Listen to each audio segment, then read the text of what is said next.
नमस्कार, आप देख रहे हैं नेशनल भारत न्यूज। आपके साथ मैं हूं राशि। आइए खबरों की शुरुआत करें। नेताजी सुभाष चंद्र बोस जबलपुर केंद्रीय कारागृह में 7 दिनों से आयोजित भागवत महापुराण महायज्ञ का समापन हुआ, जिसमें अशोकानंद महाराज की मुखारबिंद से कथा का वाचन केंद्रीय जेल प्रांगण में किया गया। इसमें केंद्रीय कारागृह में बंदियों के द्वारा 7 दिनों तक भागवत कथा का श्रवण किया गया।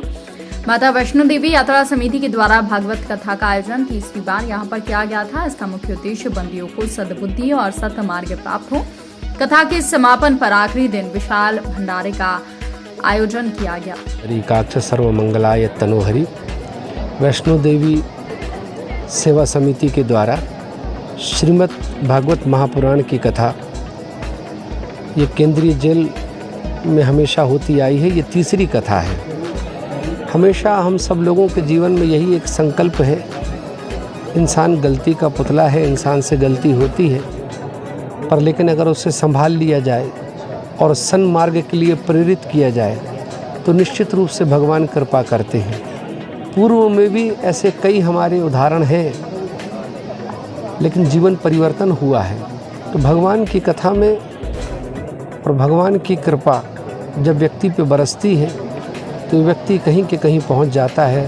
तो हमारे जीवन का भी यही एक संकल्प है कि इन बंदी भाइयों के जीवन में परिवर्तन आए, समाज में बड़ी सुंदर व्यवस्था हो, इनके परिवारों में सुख बरसे, शांति बरसे और हमारे शहर में, प्रदेश में, देश में एक भय रहित वातावरण हो, आनंद का वातावरण हो, कोई क्राइम ना हो, किसी प्रकार का लोगों के मन में सद्भावना बढ़े।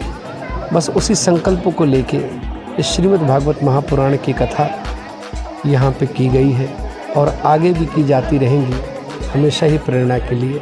जय जय श्री राधे। यात्रा सेवा समिति का हमेशा जन कल्याण उद्देश्य है, क्योंकि ये पल भर के आक्रोश में कुछ भी कर बैठते हैं और 4 दीवार के अंदर कैद हो जाते हैं। भागवत तो कहीं बाहर भी करवाई जा सकती थी, लेकिन मन में यही ख्याल आया, बाहर तो सब कोई सुनते हैं, इनके पास कुछ नहीं है धर्म के लिए, तो क्यों ना अपन इनके यहाँ चल के और इनको भागवत के माध्यम से इनको जीने की कला सिखाई जाए कि आगे चल के इनको कैसे जीवन व्यापन करना है, जिसमें ये और इनका परिवार सुखी हो सके। अब 7 दिन में हम लोग ने देखा कि कुछ तो बदलाव आएगा। अगर 3000 कैदी में अगर 100-200 भी अगर सही रास्ते पे चल गए तो हमारा ये मिशन सफल हो जाएगा। और इस प्रकार से ये तीसरी बार है और आगे हम इसी प्रकार से और भी जन कल्याण के कार्य करेंगे।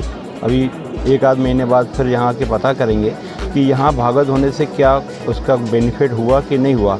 अगर बेनिफिट हुआ तो फिर इसको 1 साल की बजाय 9 महीने में, 12 महीने जैसा होगा उस हिसाब से आगे की रूपरेखा तैयार की जाएगी। जैसा कि आपने देखा, आज भागवत कथा का समापन रहा।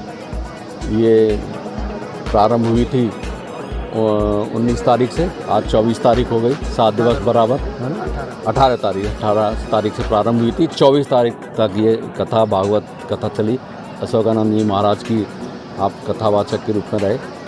ये वैष्णव यात्रा समिति है, इसके माध्यम से प्रतिवर्ष ये लगभग जेल पर आयोजित की जाती रही है भागवत कथा, और पिछली बार कुछ कोरोना की वजह से नहीं हुई और आज अब की बार ये पुनः आयोजित हुई। जैसा आप देखेंगे, करीब करीब इस जेल पे 2800 बंदी हैं। सारे बंदियों ने भागवत कथा का आनंद लिया।